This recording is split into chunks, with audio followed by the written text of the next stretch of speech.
ओम नमो भगवते वासुदेवाय।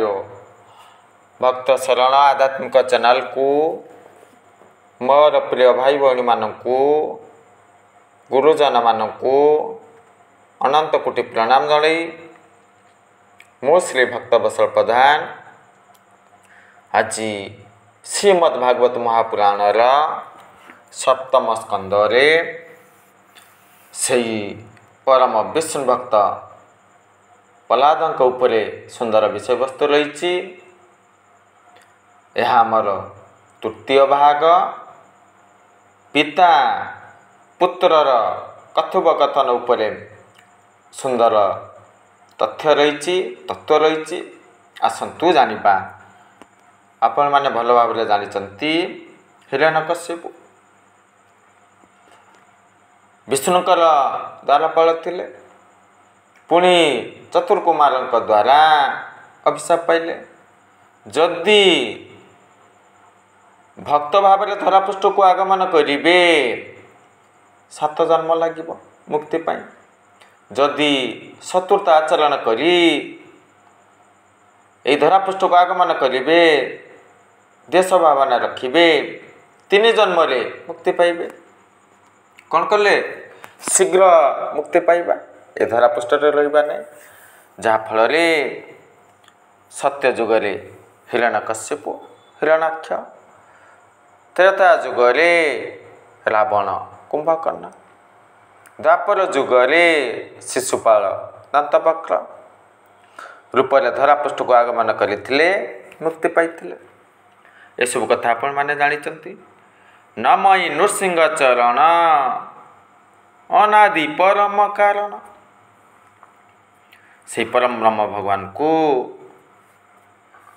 प्रणाम करिबा भावभक्ति रखिबा ईश्वर मार्ग होबा निश्चित भाव में आम मानकर कल्याण घटिब। पिता पुत्रर कथोपकथन देखंतु विशेष भाव में पिता पुत्र को भल पाती। वसुदेव पुणी दशरथ केते मात्रा रे पुत्रों को भल पाउथिले श्रीराम को भल पाउथिले दशरथ महाराज पुणी से नंद हो से वसुदेव हो श्रीकृष्ण को केते मात्रा रे भल पाते। पुणी देखंतु धृतराष्ट्र दुर्योधन को केते मात्रा रे भल पाउथिले किंतु आश्चर्य लगे कौन पाई पिता पुत्र को भल पाउनथिले।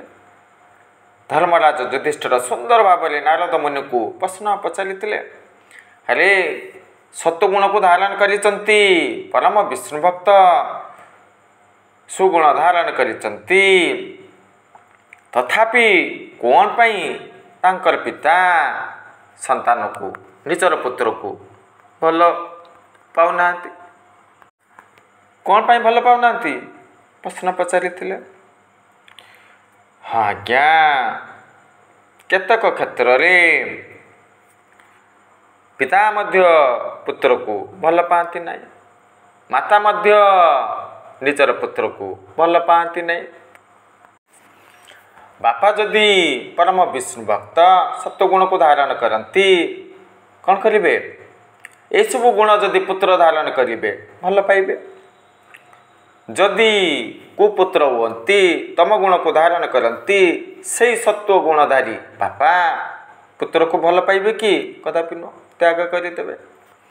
पुणी देखंतु माँ जदि वेश्यावृत्ति अवलंबन कला तम गुण को धारण कला जो नारी ये गुण को धारण करती पुत्र को भल पाइबे कि कदापि न घृणा करेंगे त्याग करदेवे।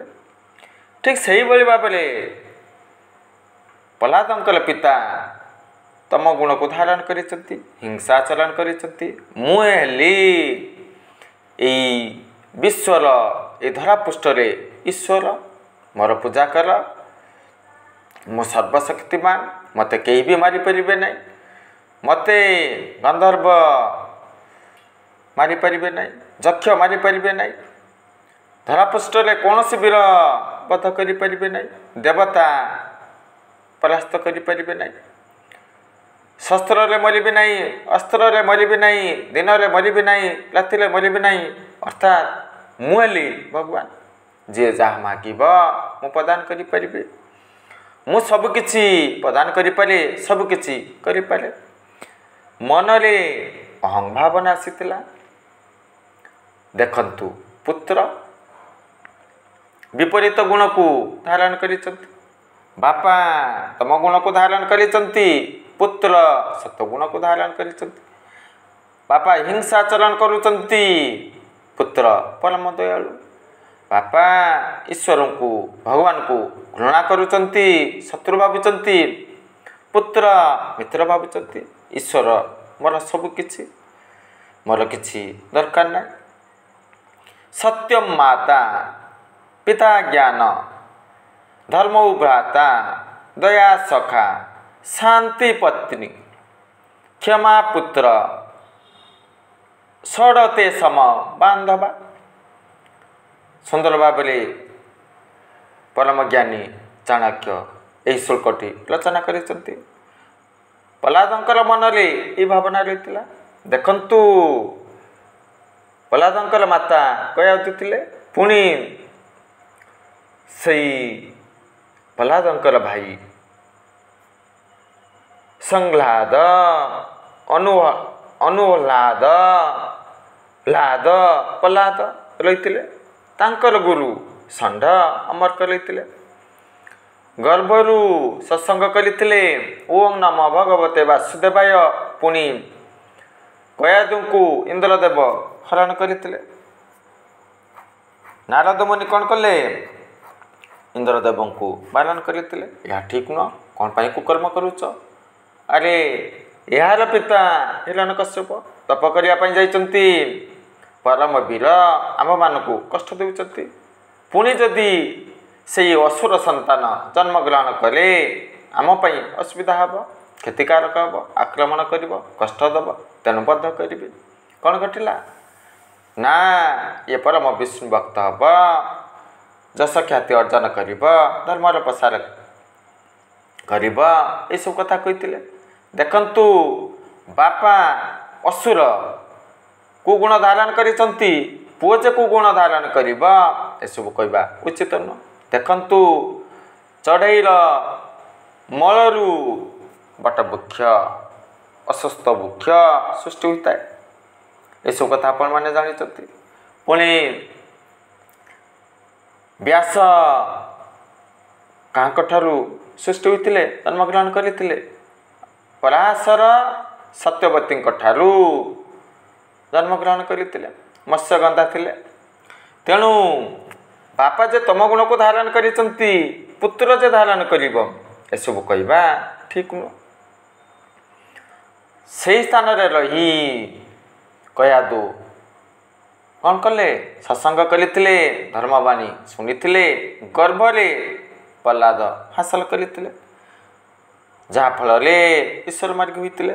ଯେତେବେଳେ 5 ବର୍ଷ ହେଲା, ସେଇ ପିତା କ'ଣ କରିବେ?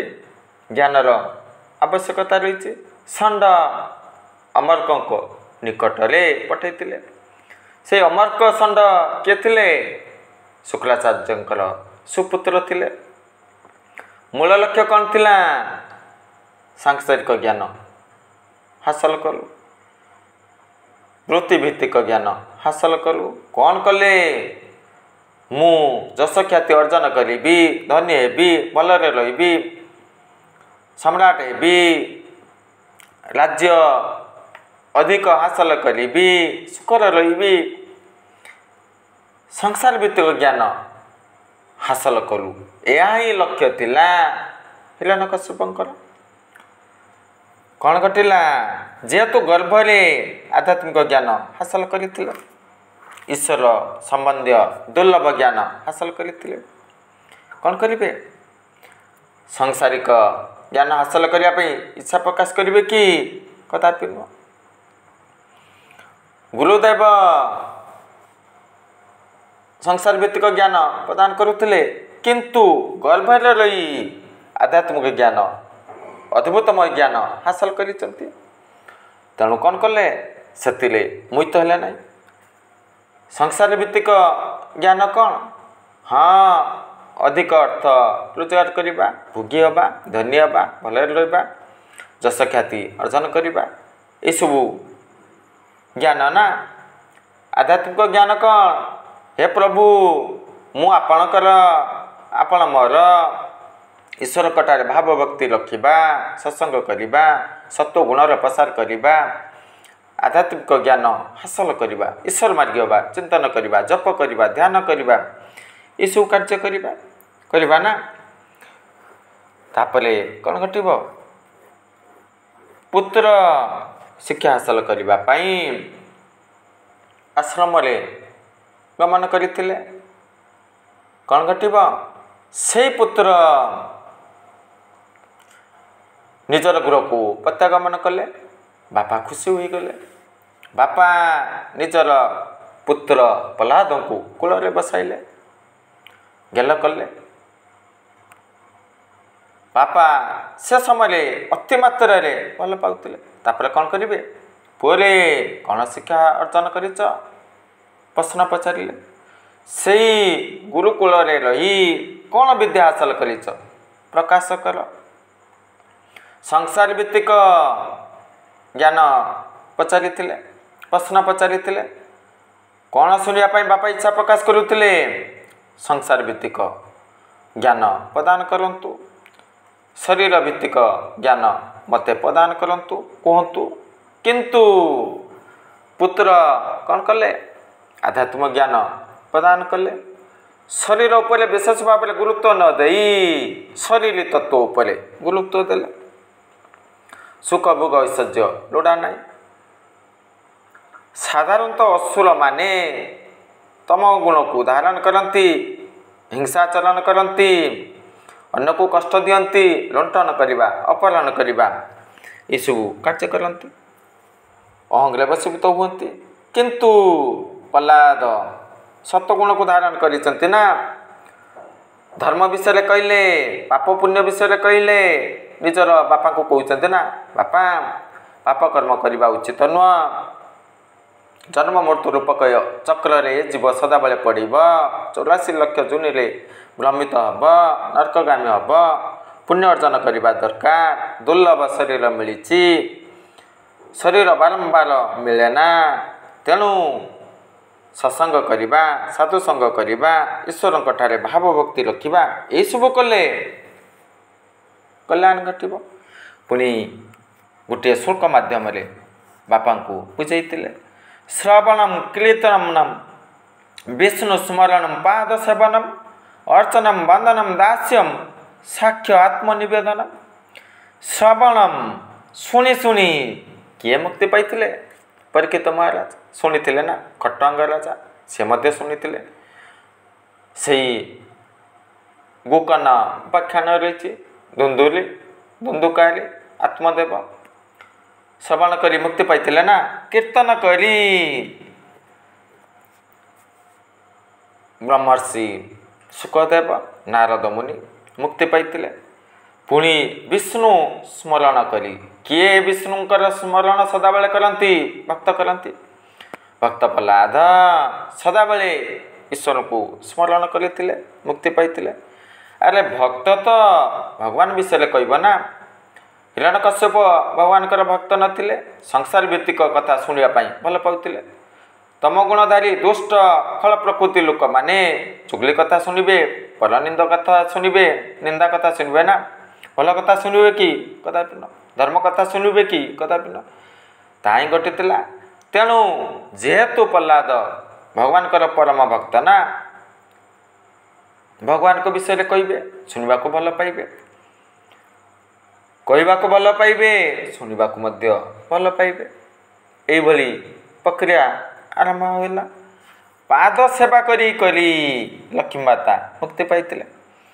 ଅର୍ଚ୍ଚନରେ ବିଦୁର, ବନ୍ଦନା କରି ଅକୁର, ଦାସ୍ୟ ଭାବରେ ହନୁମାନ, ସାକ୍ଷ୍ୟ ଭାବରେ ପାର୍ଥ, ସବୁକିଛି ସମର୍ପଣ କରି, ଆତ୍ମସମର୍ପଣ ସବୁକିଛି ଅର୍ପଣ କରି ବଳି ମୁକ୍ତି ପାଇଥିଲେ। ଏସବୁ କଥା କହିଲେ।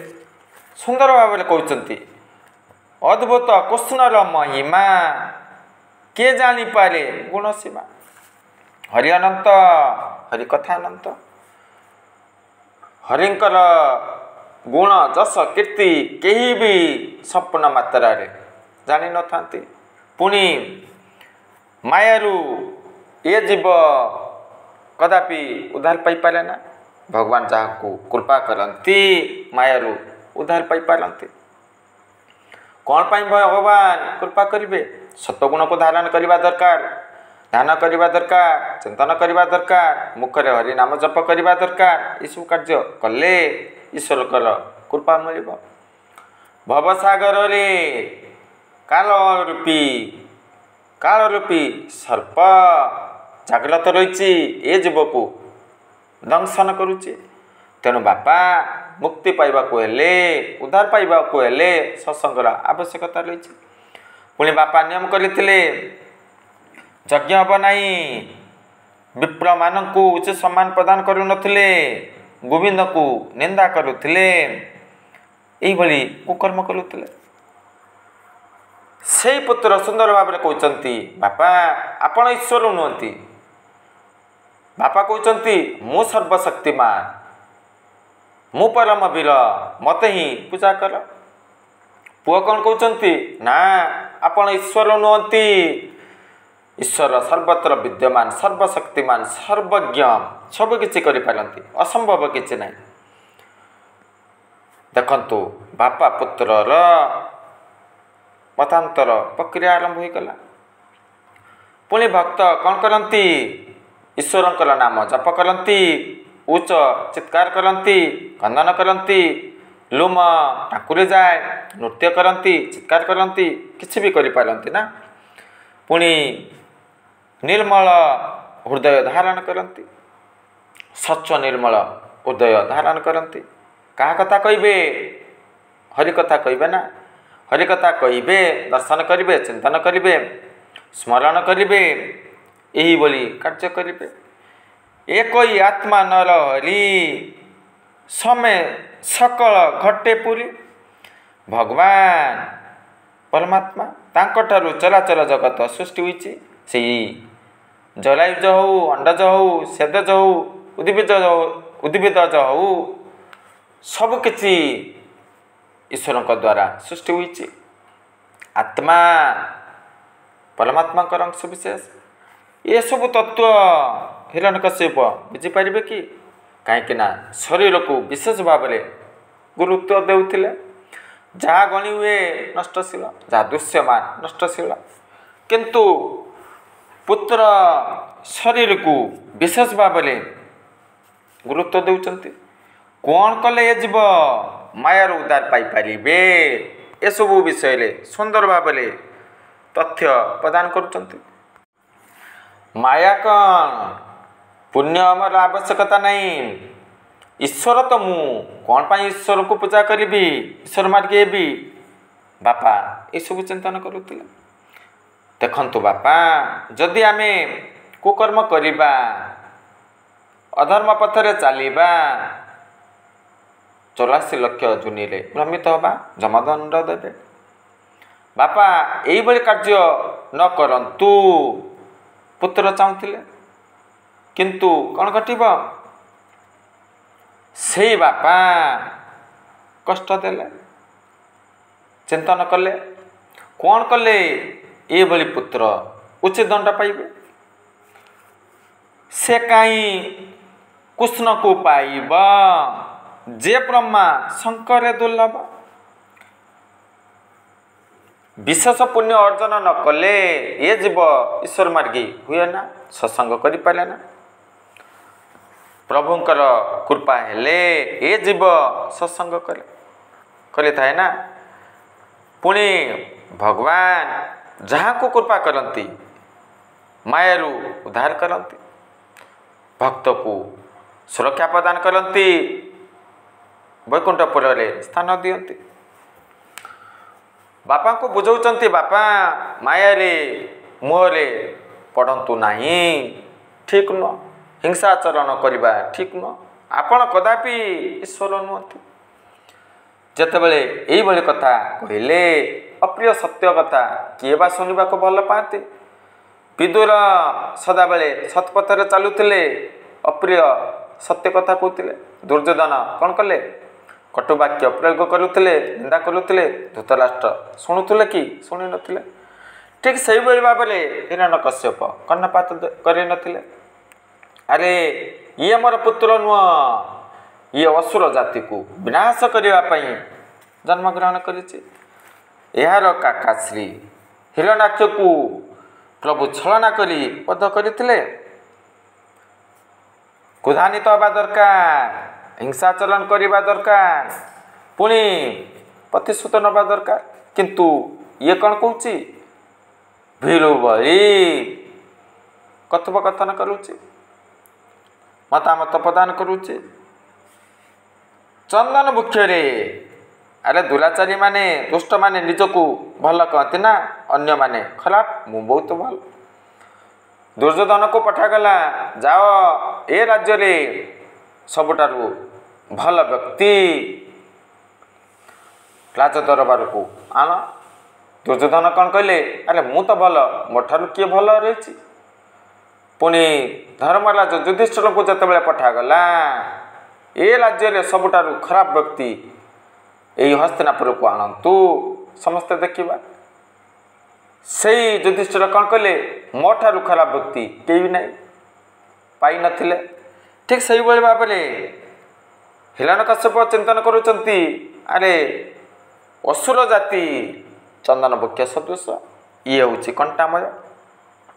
ପୁଣି ଚିନ୍ତନ କରୁଛନ୍ତି କୁରାଢ଼ୀର ବେଣ୍ଟ ସେଇ କାଠରୁ ତିଆରି ନା, କ'ଣ କରେ? ନିଜର ବଂଶକୁ ବିନାଶ କରିବା ପାଇଁ ସାହାଯ୍ୟ କରିଥାଏ। ଠିକ୍ ସେଇଭଳି ଭାବରେ ଆମର ଶତ୍ରୁ ଦେବତା, ଦେବତାଙ୍କର ସପକ୍ଷରେ ମତାମତ ପ୍ରଦାନ କରୁଛନ୍ତି। ଇଏ ହେଉଛି ଆମର ଶତ୍ରୁ।